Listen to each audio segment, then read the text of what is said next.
Is competitive coding my cup of tea? Is C better? Or maybe Java?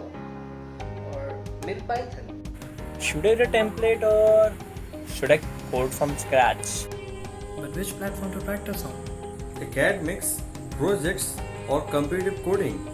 Kit Kaksha brings you interviews with top coders of university. Tune and find answers to all such queries of yours.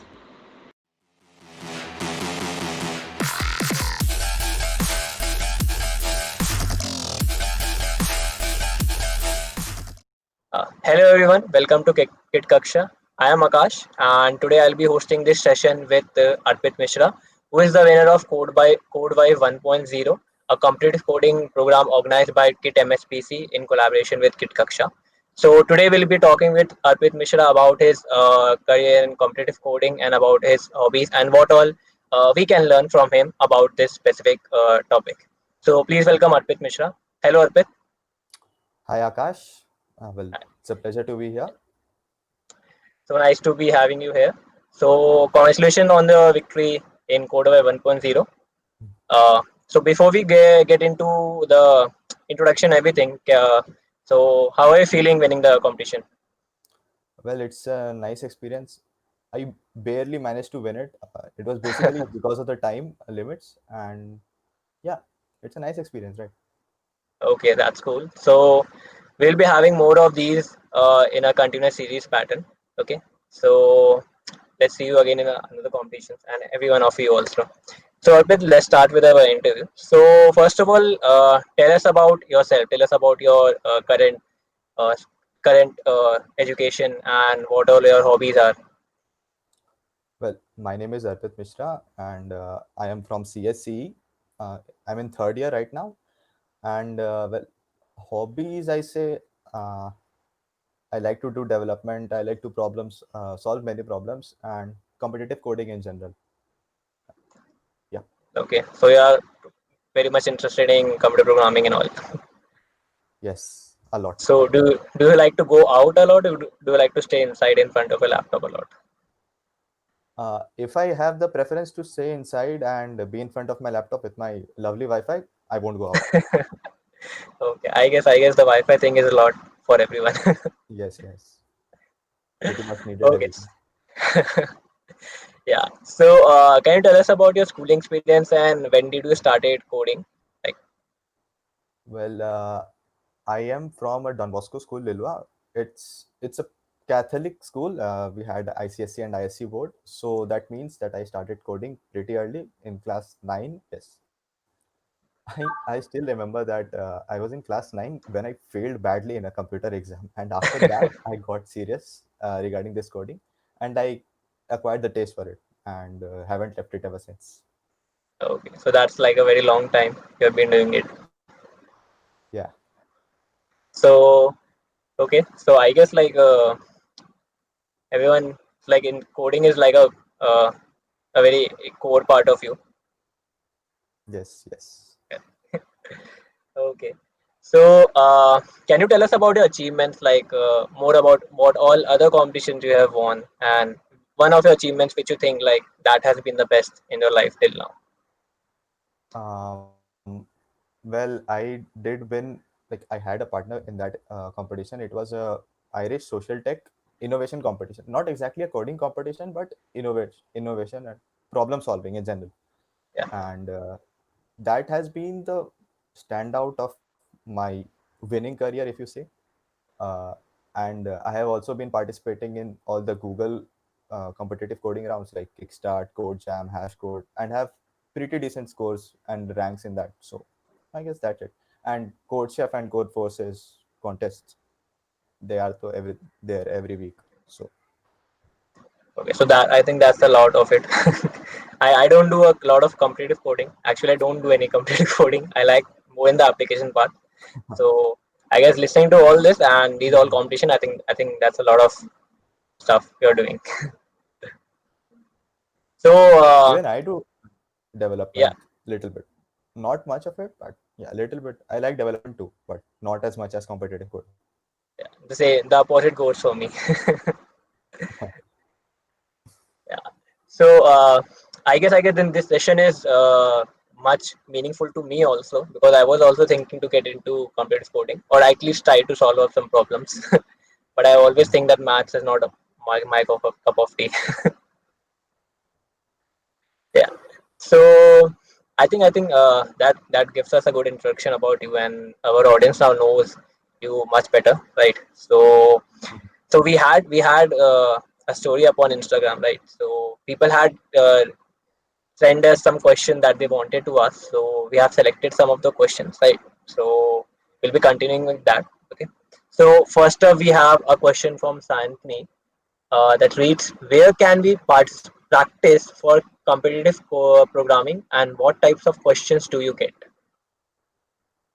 Hmm. It's a very common question, just as you said that you are also going to get into competitive programming. So I guess this is very important for everyone to know. See, there are basically three stages in everything: beginner, intermediate, and expert. Yeah. So if you're just getting into competitive programming, I would recommend Hacker Earth and Hacker Rank, as they are pretty intuitive. Even I started using that only. And for intermediate stages, we have CodeChef, CodeForces, Podge, Yuva, million other platforms. And even expert also the same as intermediate, but just we have ratings to the problem. So higher rating problems means higher difficulty. Okay. So uh, like solving higher rating problems means that you are an expert now. Okay. So as per you, like, what is your preference? What preference do you have when it comes to this? Well, I prefer any online judge until and unless if only it has a editorial section in it. For example, Okay. if I get stuck in a problem and after a day or two I do not get to know what the solution is, then what's the point of doing that problem? Correct. I Yeah. did not get to know anything new from that, right? So if there is an editorial, a good editorial, yeah, I like the platform. Okay. So what platform are you using right now? You can tell. uh, Presently CodeChef and CodeForces, like Okay. shifting between the two depends on the contest. Acha. Okay. That's pretty cool. So I guess this answers this question pretty well. And like anyone who is starting to get into competitive coding, this is a very basic question that comes up, right? So I think we can conclude that if you're just starting, you can go to HackerRank or HackerEarth, right? So that are very good for beginner platform. And if you are into intermediate computer programming, as you have cleared the beginner stages, then you can go to CodeChef and CodeForce, right? And then you can upgrade on the star ratings of the problems to also learn more about it. And also keep a check that whichever website you're using, they has an editorial section, right? So that okay. So I guess this answers this one. So we have one more question from Ashwin Raj. How do I come up with more efficient code with respect to time complexity? I feel like I write very basic code. I think this is one very good question This is related to yes, computer yes, programming. very good question. Well, if you whenever you solve a problem, there are basically two steps to solving it. First is the ideation phase, where you have a very basic idea of what the problem says in your mind, and the second is actually coding it, right? So the ideation phase, normally what we do is to think about a very brute force attack or directly solving the problem, right? Yeah. And whenever we code, we try to write it in a fairly optimized way. So for example, if I'm saying we have an we have to sort an array, okay, a normal sorting algorithm is O of n square, right? Hmm. O of n square. But we can also optimize it to go to O of n log n. So Okay. yes, that is where this optimization comes in. And there is no other way to get to know the optimizations uh, apart from solving the questions. Like if you solve a lot of questions, you'll get to know a lot more, and you'll be better than the previous question which you solved. And yeah, that's it. And basically the test cases also like showcase like what type of what type of time complexity like that question desires from you. Okay, so I guess so can you like do you have any tips or tricks that you have like used, or like with your experience you have been using quite a lot with in optimizing your code? uh, So for optimizing, yeah, there is this one thing called time space trade-off. Like if you have a high time complexity, you have a Yeah. low space complexity in your code, and the vice Uh-huh. versa. And considering that space is not an issue in normal computers nowadays, so we can use a lot of space to cut down on the time complexity, Okay. right? So if we use a better data structure and better algorithms, I guess that will help us. Like, yes, I use that a lot. Okay. Okay. So try to use as much space as you can, and try to use as much time, as less time, sorry, As as less, you can. yes. Okay. So moving on, and we have one more question from Alina. How can you manage all the things? You are a developer at the same time and competitive programmer also. So I guess like time Yes. management is one thing that all of us needs to know. This is important in any aspect of life, right? What I do is I have this priority based scheduling format for a week. Okay. Okay. So if I have a development project which I have undertaken and it has a deadline, so I mean that means that it has a higher priority for me Mhm. Yeah. because I need to complete the project before the deadline. And because it has a higher priority, I will give it more time, suppose 4 days of a week, and the rest 3 days for competitive programming or any other work which I am doing. So Yeah. it's all Oh. based upon the priority. Oh. If you have a deadline, give it priority. If you don't, manage. Then. Keep doing Okay. both. Okay. So I think like when you're interviewing a coder, then you uh, get to listen to a lot of programming terms being used in real life scenarios, priority scheduling things. So okay, so I think that answers the question. And then moving on, we have another question from Aman Sahu. So that reads: So according to you, which is more important nowadays? Should we focus more in development or in complete programming in third year? See, according to me, both are important. See, Okay. amount of time given in development and CP should be balanced, like everything should be. Hmm. Okay. So main, it's everything basically boils down to like whatever you have in your CV at the end of the day. Like you Correct. need to have projects and you need to have a good CP profile so that you can do well in the uh, programming rounds. And Hmm.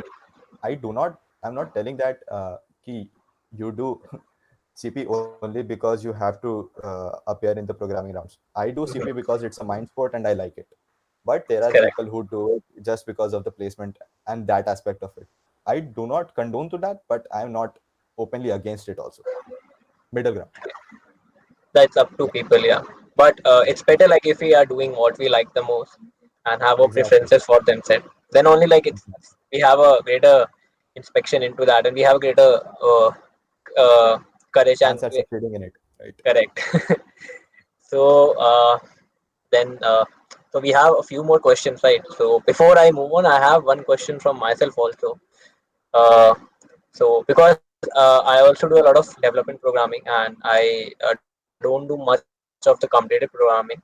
So I wanted to know like how competitive programming help you in development programming. Like is there an interconnection, interrelation between them, or is it a very different uh, separate set of topics that don't correlate with each other? See, competitive programming teaches you to solve problems in a better way and a more efficient way. And the same thing, Yeah. if you take that to the development game is a long process, like a minimum of Mhm. 2 to 3 weeks. It can go up to months. And Yeah. normally, like we see in competitive programmers that after 2 days or 2 to 3 days, if you can't solve a problem, then you are frustrated as hell. Even I get frustrated. So see, that is where the development and the competitive programming like uh, help each other out. If you are good in development, then you have that patience to like go through a problem a million times before you solve it.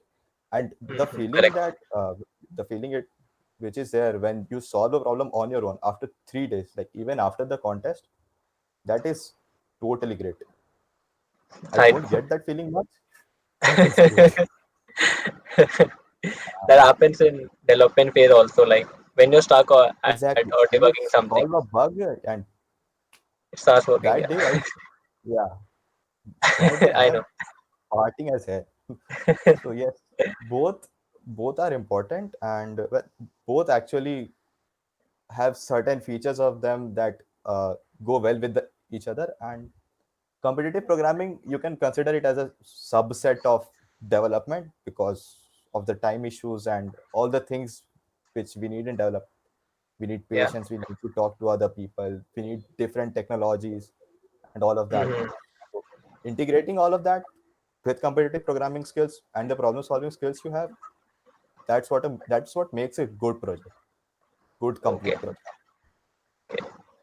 that's a very good answer. Yes. So, uh, so let's move on to the questions that we had. Right. Okay. So next up is from Soumya. So it reads, just by studying college level OOP, DSA, and that is object-oriented programming, data structure algorithm, and data algorithm analysis, one can start full-fledged competitive programming, or do we need to study something else also? But to be honest, I started competitive programming knowing only about arrays. I did not understand what a linked list is, what a queue is, what stack is. I did not know any of them when I started Yes, competitive programming. But if you know DSA well, OOP does not play a very important role. It does to some extent, but not in the beginner or intermediate levels. yeah, And well, if DSA and OOP and DA, I have not yet studied DA. It's now in this semester for me. correct, And yeah, if you know all of them, then you are already ahead of your time. It's just a matter that you haven't started competitive programming. When you will start knowing all of them, you'll do good. Actually, very good. That's correct.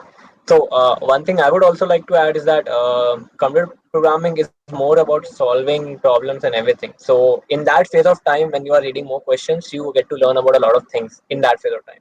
It's not very much necessary to know DSA beforehand or to know DA beforehand.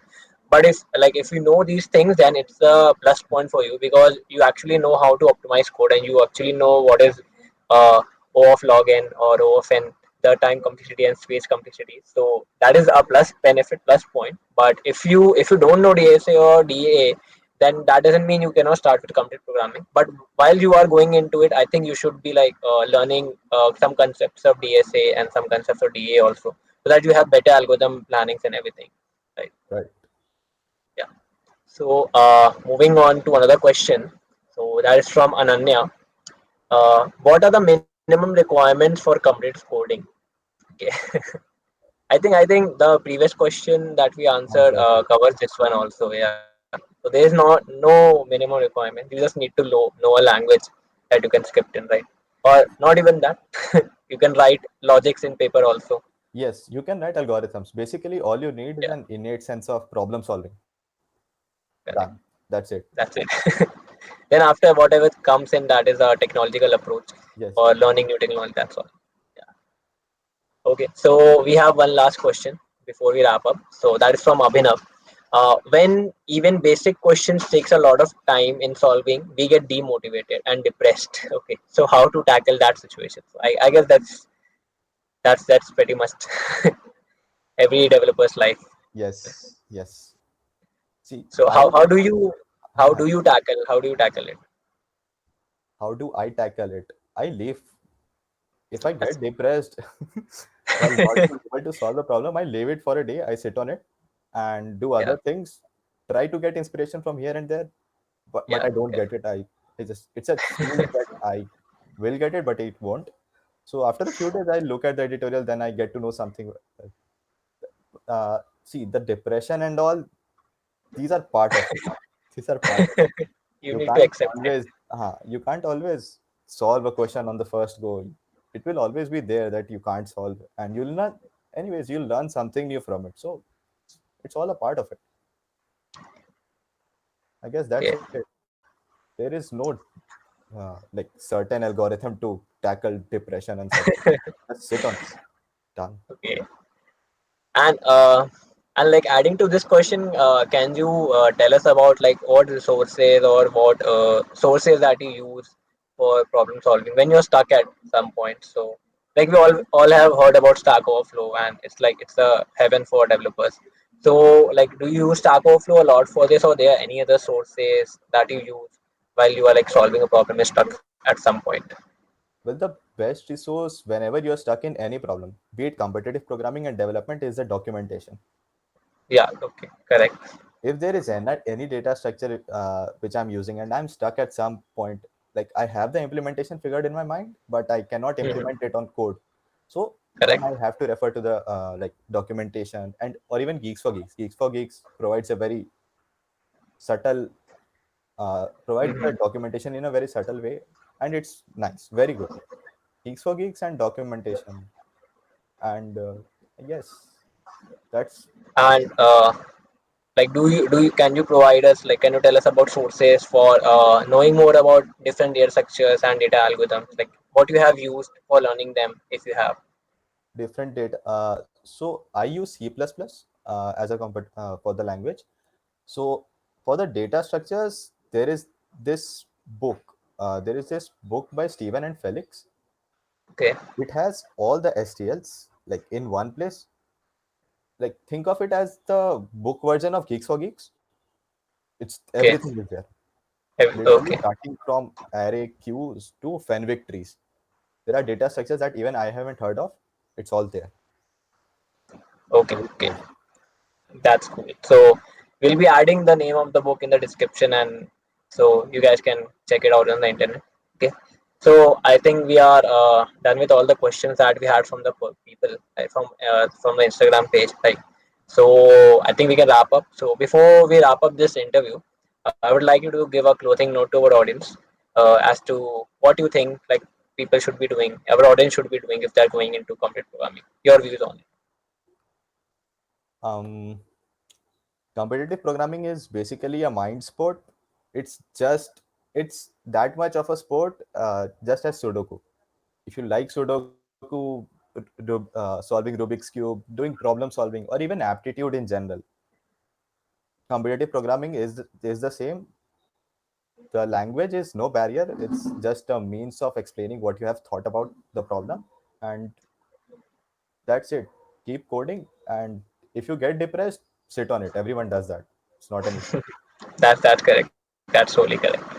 Okay, thank you, Arpit, for coming and joining with us and telling our audience a lot more about coding, competitive coding, right? So I hope we'll be seeing you in more of the Code Live competitions, right? And we wish you best of luck so that you win more of them, and then we have more interviews with you, right? Okay. Okay, So cool. thank you, Arpit, for joining. Yeah. Thanks, Bye Akash. bye.